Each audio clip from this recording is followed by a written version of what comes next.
Charles Robinson and Dan Wetzel on the league's handling it. So basically how they handled the whole Deshaun Watson disciplinary hearing.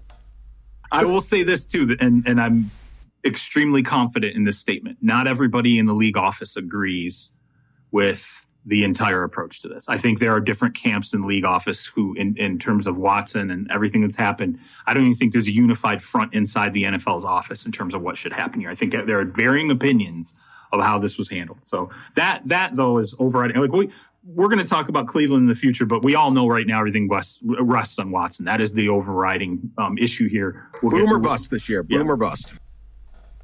With that, let's welcome in Scott Petrak, Browns beat reporter for the Elyria Chronicle-Telegram. You can also read him, brownzone.com. And Scott, that's kind of the crux of the matter there at the end. This roster is set up to win. If Deshaun Watson is, in fact, the quarterback for a significant amount of games, they're a whole lot better than if Jacoby Brissett has to play a significant number of games. Yeah, there's no doubt about it. And regardless of the stature of Deshaun Watson, this would be a huge story, especially for the Browns. But given his importance to the team and his ability as a player and his talent and all that is involved, it does feel like, okay, if the suspension is, let's say, 8 games or fewer, then, okay, the Browns have a shot to go to the playoffs this year. And it almost feels like if it's more than that, they don't. And it could be a lost season. Now, you never want to write it off before the season starts. And I think they'd have to make another move at quarterback depending on the length of the suspension. But the Browns put all their eggs in one basket with Deshaun Watson when they traded, a net of 5 draft picks, including 3 first-rounders, then paid him the record $230 million fully guaranteed contract because they thought he could raise them to a Super Bowl level. And if he's not on the field, that seems nearly impossible.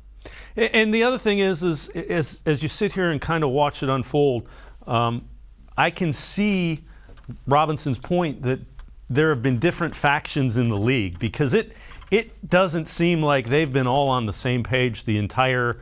As you hear more and more about what's coming out of the hearings, it's apparent. Yeah, it's interesting. I mean, you had the NFL investigator, right? So that feels like a fact-based thing. Yeah, Lisa Friel led the investigation.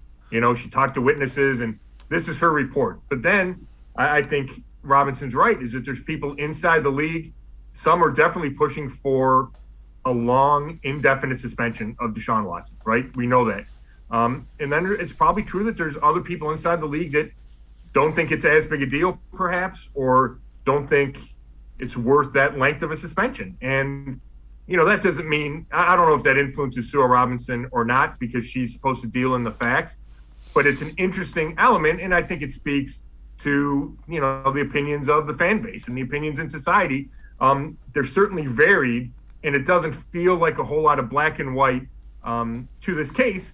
And that's why I think we're still dealing with it on the eve of training camp. Yeah, I'm with you. There seems like there's a whole bunch of shades of gray when you're dealing with the Deshaun Watson, at least what we know of it.